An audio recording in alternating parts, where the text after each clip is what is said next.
Are you ready to draw something cute? Let's turn number 3 into a little monkey. First, we make a cute monkey face.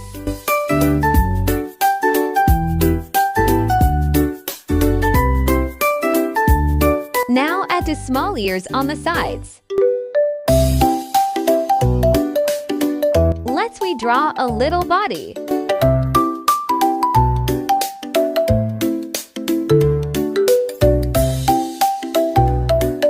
Then make the legs.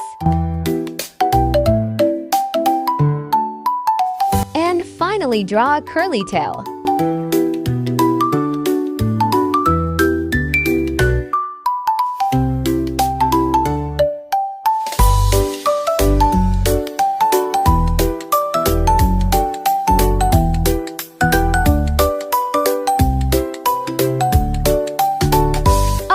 It really looks so cute.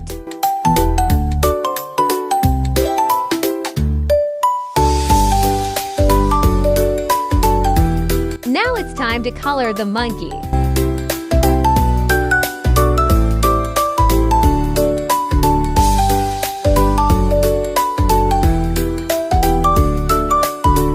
Don't forget to subscribe my channel.